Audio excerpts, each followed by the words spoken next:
3 juin marque la journée internationale des veuves. Dans cette édition, nous verrons comment une ONG tente de redonner le sourire à ces femmes qui ont perdu leur conjoint. Guillaume Soro a été condamné à la prison à vie par le tribunal criminel d'Abidjan. L'ex-président de l'Assemblée nationale et 19 de ses proches étaient poursuivis notamment pour tentative d'atteinte à l'autorité de l'État et complot. Bonsoir, bienvenue dans le 19h. Perdre son conjoint n'est pas chose aisée. La journée internationale des veuves, célébrée ce 23 juin, se penche sur le bien-être de ces femmes qui n'ont plus leur conjoint ou leur époux à leur côté parce que décédés. Ici en Côte d'Ivoire, l'ONG Union des veuves femmes démunies d'Adjamé a rendu visite à des veuves dans le quartier Djigui-Sémé, toujours dans la commune d'Adjamé, en vue de leur redonner la joie de vivre. Clément Beaucoup. Djigui-Sémé, un sous-quartier de la commune d'Adjamé. Djeneba a trouvé refuge dans ce bidonville depuis la perte de son mari en 2002. Depuis son mari est décédé, avoir mangé, c'est difficile. Les enfants ne travaillent pas. Et même font rien. Comme Djeneba, la plupart des veuves de Djigui-Sémé ont des enfants en charge. Kassim, la vingtaine révolue, vit encore avec sa mère. Mon père est décédé en 2008. Donc après ça, en tout cas ma mère, elle a un jardin. Elle fait les plans, elle fait concernant les dards, les petits trucs, elle fait ça. Puis elle s'en vend pour avoir s'occuper de nous. Ici vivent 17 veuves répertoriées par l'ONG Union des veuves femmes démunies d'Adjamé. Mariam Bakayoko en est la présidente. Ce jour qui leur est dédié, elle rend visite à quelques veuves.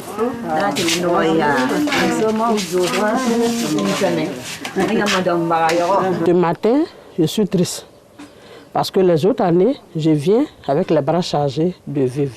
Mais cette année, malheureusement, je viens bredouille parce que je n'ai pas eu de vivre pour donner aux veuves. Mais je viens quand même les voir pour un réconfort moral. Nous réconforter entre nous.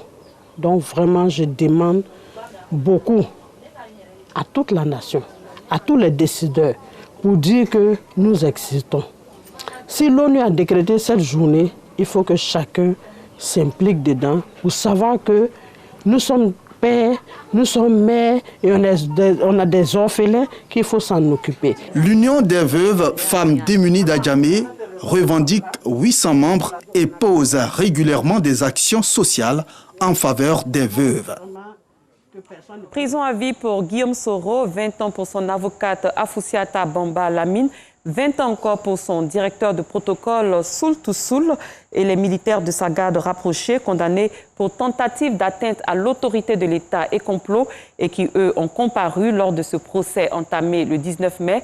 Ils sont accusés de tentative d'atteinte à l'autorité de l'État et complot, diffusion de nouvelles fausses et troubles à l'ordre public.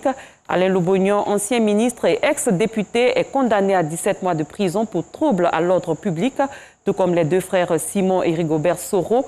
Tous trois ont fait 18 mois de détention provisoire. On s'intéresse à la cérémonie de clôture de la seconde édition du mois du livre initiée par l'ONG Unclo Bacan. Les meilleurs élèves, enseignants et directeurs de l'inspection de la région de Jacquesville ont été récompensés lors de cette rencontre samedi dernier. Rencontre qui a bénéficié du soutien de la Fondation Amadou Ampateba, de la direction du livre de Children of Africa et de plusieurs autres donateurs. Joël Gossi. Ambiance bon enfant ce samedi 19 juin 2021 à la place mythique d'Irabou de la ville balnéaire de Jacquesville à l'occasion de la cérémonie de clôture de la deuxième édition du mois du livre de Jacquesville en présence de la Fondation Amadou Ampateba, de la direction du livre, de Children of Africa et de plusieurs autres donateurs. 4 grands prix ont été décernés lors de l'édition 2021 du mois du livre. Il s'agit du prix spécial de la première dame Dominique Ouattara, suivi de celui de la grande chancelière Henriette Dagri-Diabaté. Le 3e prix, celui du directeur général de Fraternité Matin, Venance Conan. Et le 4e grand prix, celui de la direction du livre. Madame Dominique Ouattara a toujours été sensible à la réussite des enfants. Son message est toujours d'encourager les enfants à viser l'excellence, de donner le meilleur de soi-même. 2400 écoliers en compétition durant tout le mois du livre et 27 élèves du primaire et du secondaire ont été nominés. La mention spéciale a été décernée à Uriel Quadio, élève en classe de CM1 du village de Sassako 1 avec une moyenne de 18,40. C'est une grande joie pour l'ONG Nklobakan aujourd'hui encore de nous réunir pour célébrer l'excellence et célébrer l'écriture et la lecture. L'éducation est donc un des points les plus importants de notre action. La lecture stimule le cerveau et améliore les connaissances de nos enfants, accroît le vocabulaire, développe les capacités d'analyse de nos enfants, développe la concentration et aide à améliorer la rédaction. L'ONG Nklobakan, toujours dans sa recherche de l'excellence, va repeindre l'EPP Jacquesville 1 et 2 pour le grand bonheur de Laurent Guamene Tago, récipiendaire du meilleur directeur de la région. Un bilan positif. Je ne m'attendais pas à plus de 2400 personnes qui allaient compétir au mois du livre. La lecture est très importante. C'est la clé de la réussite. Cette nouvelle génération, on ne sait plus lire, on abrège les mots et ça fait très mal au cœur. Je demande au gouvernement de nous aider à pouvoir avoir 1 minute de lecture dans nos programmes. L'ONG Nklobakan œuvre dans les secteurs de l'éducation, de la santé au profit des enfants, réduire le taux d'analphabétisme et donner le goût de la lecture aux tout petits. Tel est l'objectif que s'est fixé l'ONG Nklobakan à travers le mois du livre. Ma réponse à la lettre à la jeunesse d'Amadou Hampâté-Bâ, c'est ainsi que se dénomme un concours littéraire initié par la fondation qui porte le nom de cet illustre écrivain. Il a été lancé hier à l'intention des élèves et étudiants. Georgette Ido nous en parle. L'objectif des initiations et des religions traditionnelles était l'acquisition. Ma réponse à la lettre d'Amadou Hampâté-Bâ. L'intitulé du concours littéraire auquel sont soumis cette année élèves et étudiants.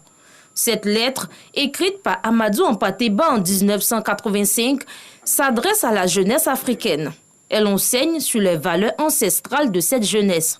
Nous comptons vraiment donner le meilleur de nous. Nous avons lu la lettre, nous allons encore la relire parce que plusieurs lectures nous permettront véritablement de cerner tous les contours. Et donc après ces lectures-là, nous allons véritablement dire ce que nous pensons. Nous espérons véritablement remporter le prix. Pourquoi pas du meilleur.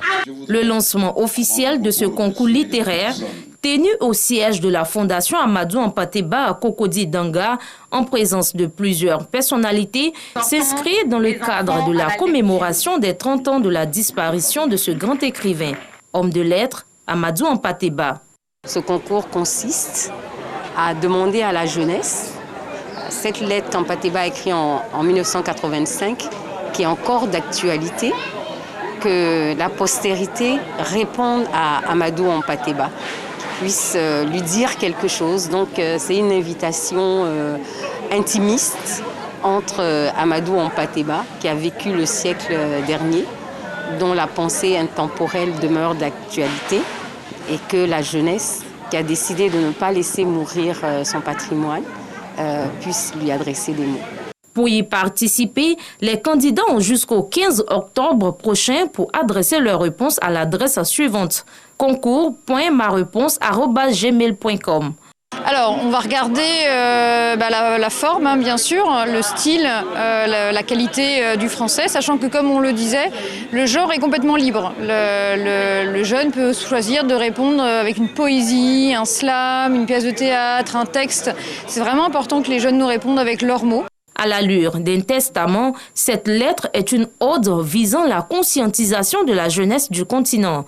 Le lancement de ce concours a été meublé par des prestations d'artistes venus du Mali, pays d'origine d'Amadou Hampâté-Bâ.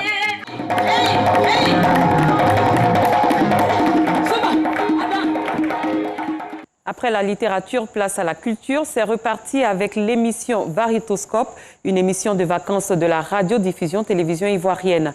Une innovation de taille cette année, Miss Variétoscope sous une autre forme. Plus de détails avec Colette Ilboudo et Pargasoro Kone de Madongui. Du 3 juillet au 7 août prochain, les populations des villes de Mans, de San Pedro, de Samatigila, de Gagnoa, de Boaké, d'Adzopé et d'Adiaké vont vibrer au rythme du concours des danses initié par la radio-télévision ivoirienne RTI, à travers la présélection de l'émission à succès Variétoscope. Mais avant ce rendez-vous à l'intérieur du pays, un avant-goût au lancement de cette édition 2021 au studio B de la RTI.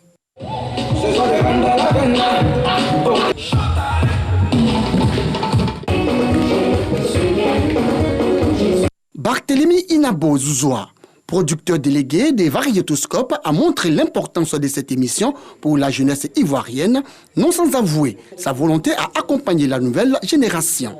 Pour cette édition 2021, des innovations ont été dévoilées dans le but de permettre aux jeunes de passer des vacances saines. En 2020, l'édition du Variétoscope n'a pu se tenir pour cause de pandémie mondiale, la Covid-19. Alors, pour ceux qui ne le savaient pas, nous étions dans l'antichambre en train de préparer donc ce retour en 2021. Et pour 2021, nous venons donc avec beaucoup d'innovations. Parlant des premières innovations, le Variéto Village qui se tenait à Abidjan uniquement pendant les manches éliminatoires se tiendra désormais même à l'intérieur. On déporte donc ce village à l'intérieur avant, bien sûr, une journée avant la journée de la présélection, voilà, pour permettre aux populations de voir un peu ce que c'est que Variéto Village. Et après Variéto Village, ici au niveau d'Abidjan, au cours, pendant le concours, nous aurons plusieurs innovations, à savoir le retour des faits historiques, des faits coutumiers, et deuxièmement, une ambiance maquis qui sera transportée en plein direct. Et tout ça, c'est vraiment à vivre du côté du Palais de la Culture dès qu'on sera à Abidjan. Ce lancement a vu la participation des anciens de Variétoscope.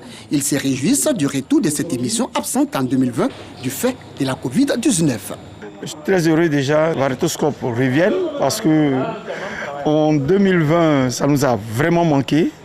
Et je remercie toute l'équipe du NG10 et de la RTI qui nous donne encore l'opportunité de nous démontrer par A plus B que nous aimons toujours cette émission. Si Variétoscope revient sur son ancienne culture, je crois bien que c'est ça qui va apporter beaucoup de choses.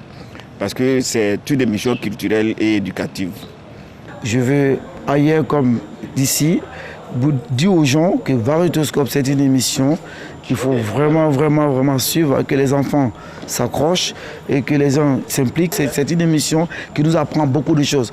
Cette année, les phases éliminatoires vont se tenir aux dates suivantes.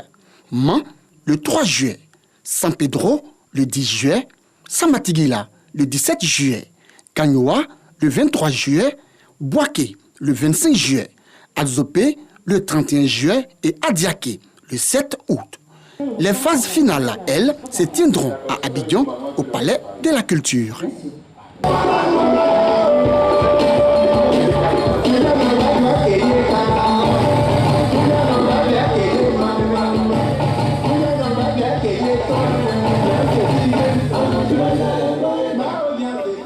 À l'étranger, le président de la République du Togo, Faure Gnassingbé, a procédé ce mardi à l'inauguration de la centrale solaire de Blita, la plus grande en Afrique de l'Ouest. Dénommée centrale solaire Cheikh Mohamed bin Zayed, elle a été construite par Amea Togo Solar, filiale d'Amea Power. Cette centrale photovoltaïque est constituée de plus de 5000 plaques solaires. Selon les autorités togolaises, elle devrait desservir en énergie environ 158 333 ménages togolais, dont 9% de la demande de la région centrale. L'ancien président mauritanien Mohamed Ould Abdelaziz a été écroué ce mardi 22 juin au soir sur décision du juge chargé d'une enquête pour corruption présumée dans laquelle il a été inculpé en mars dernier. L'ancien chef d'État ne devrait pas être écroué en prison dans l'immédiat à cause du risque de contamination par le Covid-19, mais devrait séjourner 2 semaines dans une chambre de la police. C'est ce qu'ont précisé des sources proches de ce dossier. Mohamed Ould Abdelaziz, qui crie au règlement de compte, avait été inculpé en mars en même temps qu'une dizaine de hautes personnalités pour des faits présumés de corruption, blanchiment d'argent, enrichissement illicite ou encore dilapidation de biens publics commis pendant les années où il dirigeait le pays. En Centrafrique, un nouveau gouvernement a été formé ce mercredi 23 juin. Pour cette première équipe du 2e mandat du président Archange Touadéra, plusieurs ministres et piliers du dernier gouvernement ont été reconduits. Il s'agit notamment de la ministre des Affaires étrangères, de la francophonie et des Centrafricains de l'étranger, Sylvie Baipo-Témo, en poste depuis 2018. Fin de cette édition. Merci de l'avoir suivi. Très bonne soirée. Je vous retrouve demain.